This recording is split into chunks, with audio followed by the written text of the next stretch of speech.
ये वो उद्यमी, उद्योगपति, शिक्षाविद हैं जिन्होंने छत्तीसगढ़ में, देखिए एक चीज और भी है, इन लोगों की तारीफ इसलिए भी करनी चाहिए क्योंकि हमने देखा है कि कई लोग पैसा कमाने, पैसा बनाने के लिए बड़े शहरों में चले जाते हैं, बड़े राज्यों की तरफ रुख करते हैं, लेकिन अगर अपनी माटी की सेवा की जाए, वहां अगर युवाओं को आगे बढ़ाया जाए तो ये वाकई बहुत काबिल तारीफ है। और इसीलिए मैं ऐसे लोगों के लिए चाहता हूं कि आप जोरदार तालियों के साथ उन सभी का, जोरदार तालियों के लिए मैंने कहा उन सभी का, जिन्होंने छत्तीसगढ़ को न केवल कर्मभूमि बनाया बल्कि इसी छत्तीसगढ़ में व्यापार लगाने, यूनिवर्सिटी खोलने और बाकी चीजों की गुजारिश की। तो मैं मंच पर सादर आमंत्रित करता हूं हमारे साथ मिस्टर गोकुलनाथ पांडा जी, रजिस्ट्रार मैथ्स यूनिवर्सिटी। जोरदार तालियों के साथ हमारे मेहमानों का स्वागत कीजिए गोकुलनाथ पांडा जी का। मंच पर मैं आमंत्रित करता हूं मेरी सहयोगी ऋतु को भी। ऋतु, आप मंच पर आ जाइए, जो इस कार्यक्रम का संचालन करेंगी सर। और साथ ही साथ मंच पर आमंत्रित करता हूं सुरेंद्र कुमार जी का, फाउंडर एंड डायरेक्टर पंख सोसाइटी। सुरेंद्र जी के लिए जोरदार तालियां। Surendra sir, please come on the stage. मैं मंच पर आमंत्रित करता हूं भूपेश वैष्णव जी का, प्रेसिडेंट शिखर युवा मंच। सुरेंद्र जी के लिए तालियां। सुरेंद्र जी प्लीज। भूपेश सर आप भी आइए। भूपेश वैष्णव, प्रेसिडेंट शिखर युवा मंच। और मैं मंच पर आमंत्रित करता हूं विनय मालवीय जी का, सेक्रेटरी परिवर्तन समाज विकास समिति की तरफ से। विनय मालवीय सर, प्लीज आप मंच पर आइए। और ऋतु मेरी सहयोगी इस कार्यक्रम को आगे बढ़ाएंगी। लेकिन देखिए, और ये पैनल बहुत खास है, अलग अलग समाज से, अलग अलग क्षेत्रों से ये पैनल आता है। जोरदार तालियां विनय जी के लिए। और ये अलग अलग, क्योंकि मैंने कहा कि क्षेत्रों से ये पैनल आता है, तो ऐसे में बड़ा मिला जुला सा हम ये एक सेशन रखने वाले हैं और हर क्षेत्र में क्या कुछ हुआ है, क्या कुछ होना बाकी है, वो जानने की कोशिश करेंगे मेरी सहयोगी Ritu. Ritu, over to you.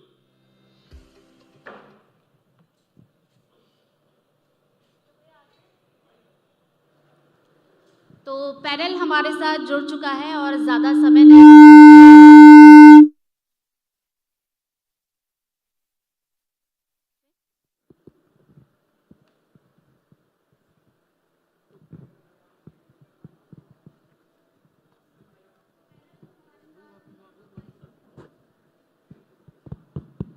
Hello hello, check check check, audio check, 3 2 1, check check. तो जैसा कि मेरे सहयोगी आसिफ बता रहे थे कि छत्तीसगढ़ में अलग अलग क्षेत्र में विकास जो किया है, जो योगदान जिनका रहा है, वो पैनल हमारे साथ इस वक्त मौजूद है। बिना वक्त ज़ाया किए मैं इस चर्चा की शुरुआत करूंगी और सबसे पहले मैं गोकुलनाथ पांडा जी से सवाल मेरा रहेगा, जो कि मैथ्स यूनिवर्सिटी से रजिस्ट्रार है। सर, मैथ्स यूनिवर्सिटी की बात की जाए, 2006 से ये यूनिवर्सिटी काम कर रही है और चूंकि आज हम मना रहे हैं बेमिसाल 25 साल छत्तीसगढ़ के, तो 2006 से अभी तक देखा जाए तो यूनिवर्सिटी ने छत्तीसगढ़ में शिक्षा के क्षेत्र में क्या कुछ योगदान दिया है? आप क्योंकि बेमिसाल छत्तीसगढ़ की बात कर रहे हैं 25 साल की, तो मैं ये आपको बता दूं कि छत्तीसगढ़ देश की पहला ऐसा स्टेट है जो कि इंडिया को एक प्राइवेट यूनिवर्सिटी का तोहफा दिया है। पहला ऐसा स्टेट है जिसमें कि प्राइवेट यूनिवर्सिटी की कॉन्सेप्ट आया है।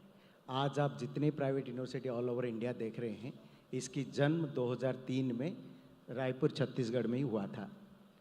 तो मैथ्स यूनिवर्सिटी 2006 से है छत्तीसगढ़ में। आज देखा जाए तो लास्ट 18-19 साल में हम लोग 500 स्टूडेंट से आज 5000 अभी स्टूडेंट है। एलुमनी स्ट्रेंथ का करीबन मोर देन 1 लाख हो चुके हैं। और शायद छत्तीसगढ़ की एक लौता यूनिवर्सिटी है जो कि प्राइवेट यूनिवर्सिटी है जो कि A+ नेक रैंकिंग आया है।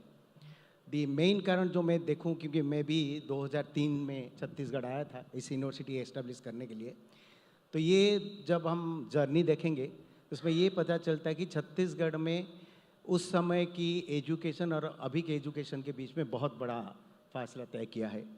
आज विश्व स्तरीय एजुकेशनल इंस्टीट्यूशन छत्तीसगढ़ में है। यहाँ पे एम्स है, IIT है, IIIT है, आप you name any institution of world wide, वो आज छत्तीसगढ़ में है। और स्टूडेंट्स केवल छत्तीसगढ़ की नहीं, बाहर की भी बहुत सारे स्टूडेंट आके छत्तीसगढ़ में पढ़ते हैं। आज सुबह आप ही के कार्यक्रम में आप देखे होंगे बहुत सारे फॉरेन स्टूडेंट्स भी आए थे। उसके मतलब ये है कि छत्तीसगढ़ से केवल इंडिया की स्टूडेंट्स ही, बाहर कंट्री के भी स्टूडेंट्स आके यहाँ पढ़ रहे हैं।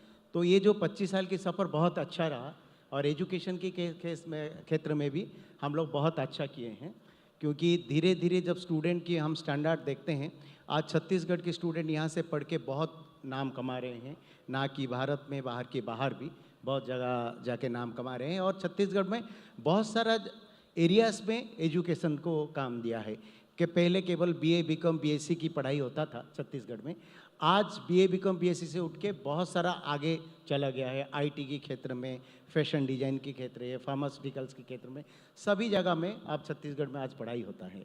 तो इसीलिए मुझे लगता है कि छत्तीसगढ़ में एजुकेशन जो है ना बहुत अच्छा ये 25 साल में एक अपनी जर्नी देखा है। बिल्कुल एक अच्छी जर्नी रही है।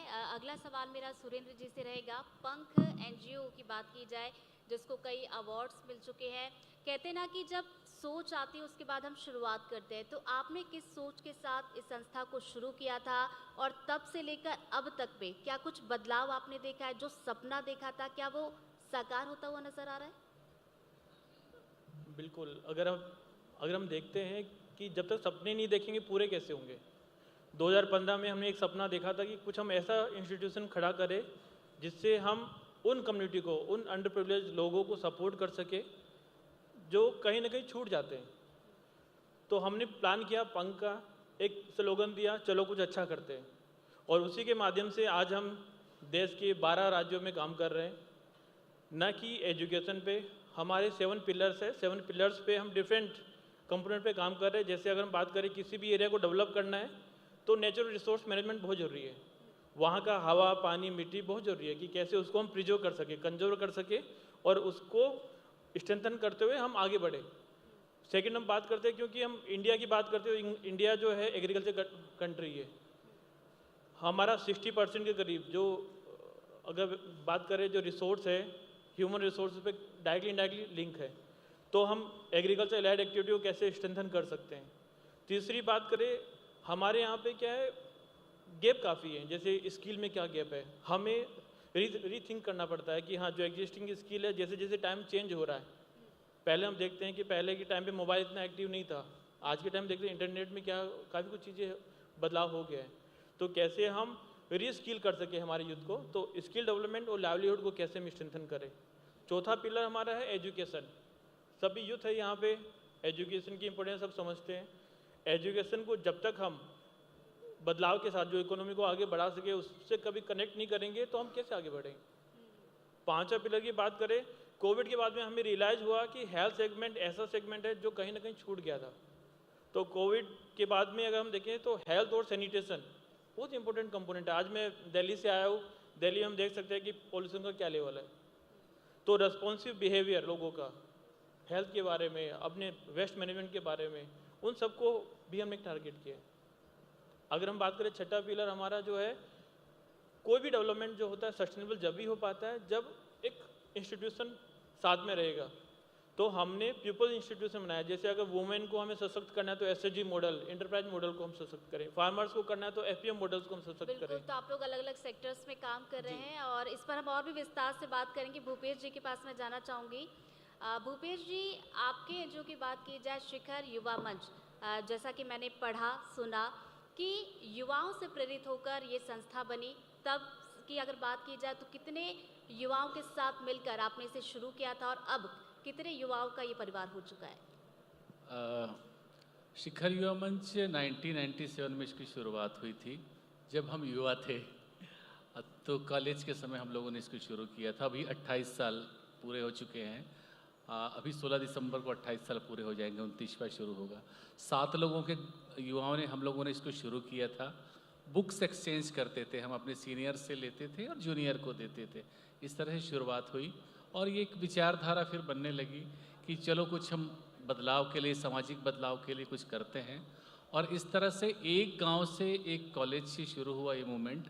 अभी छत्तीसगढ़ के 10 जिलों में हम लोग काम करते हैं और अलग अलग सेगमेंट पे, हेल्थ पे, एजुकेशन पे, लाइवलीहुड पे, क्योंकि सब कुछ सीखते गए, विचारधारा बनती गई और इस सीखने की प्रक्रिया में हमारे साथ साथी जुड़ते गए।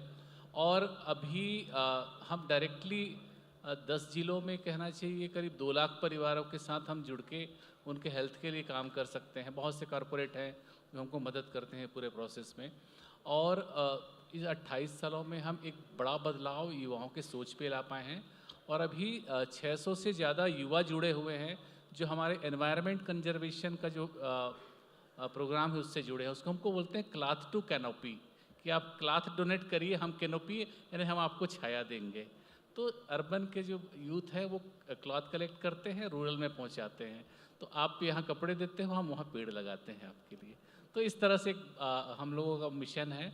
और जब शिक्षा इसको देखते हैं विकास को, तो हम बोलते हैं कि शिक्षा जागरण संगठन शक्ति कार्य विकास के लिए पंचशील नीति धार्य। तो ये हमारा पंचशील नीति है, फिलॉसफी है, फिलॉसफी ऑफ चेंज है, जिसको हम बिलीव करते हैं कि लोगों को शिक्षित करिए, जागरूक करिए, संगठित करिए मिल के काम करने के लिए, और कैपेसिटी उनकी क्षमता को बढ़ाइए। तब ये पांचवा जो पिलर है वो आप खड़ा हो जाता है। तो ये 5 पिलर पे हम विश्वास करते हैं और ये प्रक्रिया आगे बढ़ रही है। मुझे बहुत खुशी है कि आप लोगों ने इस चीज़ को बचाने का मौका दिया। Thank you so much. बिल्कुल, इस पर और भी हम बात करेंगे। विनय जी के पास मैं जाना चाहूँगी, संस्था का नाम है परिवर्तन समाज विकास समिति। क्या परिवर्तन आप देख रहे हैं? चूँकि आपकी संस्था की बात की जाए 2002 से ये काम कर रही है। आदिवासी जो समुदाय है, आदिवासी क्षेत्र के जो ग्रामीण है, उनके लिए आप लोग काम कर रहे हैं। जो आपने इसकी शुरुआत कैसे की? क्या मिशन था, क्या विज़न था? हमने ये जब संस्था का शुरुआत किया था तो बेसिकली ये था कि जो हम आदिवासी भागों में जैसे हमने काम जब शुरू किए थे तो उस समय पे उनके तक जैसे स्वास्थ्य की सुविधाएं हो गई, शिक्षा हो गया, आजीविका हो गया, इस तरीके की चीज़ें नहीं पहुंच पा रही थी। तो फिर हमारी टीम के लोग मिलके प्लान ये किए किस तरीके से कुछ काम करना चाहिए, और उसी के साथ साथ में लगातार हमने काम का शुरुआती किया और आज के डेट में लगभग 6 राज्य में और लगभग 15-16 जिलों में हम काम कर रहे हैं, और जिसमें लगभग 1.25 लाख के लगभग लोगों को डायरेक्ट हमने बेनिफिट पहुंचाया भी है। रही चीज़ जैसे स्वास्थ्य को लेकर जो हमने शुरुआत किया था, तो आज बस्तर रीजन में हमारा काम है, बस्तर के एरिया में ही हम काम कर रहे हैं।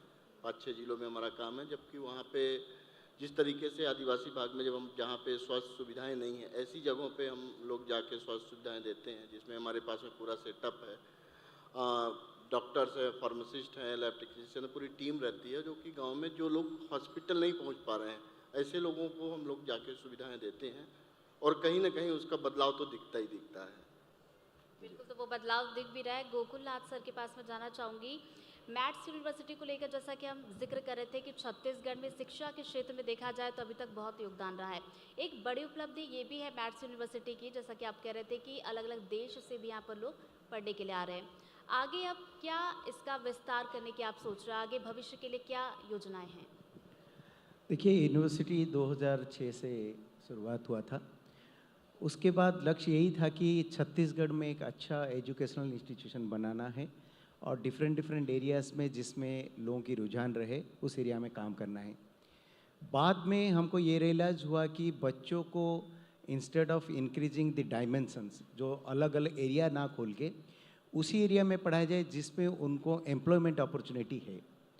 और कौन सा एम्प्लॉयमेंट अपॉर्चुनिटी है उसको छत्तीसगढ़ में या बाहर जाके मिल सकता है, उस एरिया में हम काम किए। और यहाँ हमको बहुत अच्छा लगता है कि बताने में कि इंजीनियरिंग, आईटी, फार्मास्यूटिकल्स इंडस्ट्रीज़ में बहुत अच्छा अट्रैक्शन है बच्चों की, उसमें हम ज़्यादा काम कर रहे हैं, जिसमें हमारे बच्चे काम कर रहे हैं। स्पेसिफिकली एनईपी के आने के बाद एक अच्छा शिक्षा देने की वातावरण क्रिएट हो रहा है। एनईपी में आपको जो नया एजुकेशन पॉलिसी आया है, इसमें सारे एजुकेशनल इंस्टीट्यूशन को ये बाध्य किया गया है कि बच्चों को केवल पढ़ाना नहीं है, उनको एक ओवरऑल डेवलपमेंट करना है। उस क्षेत्र में काम कर रहे हैं।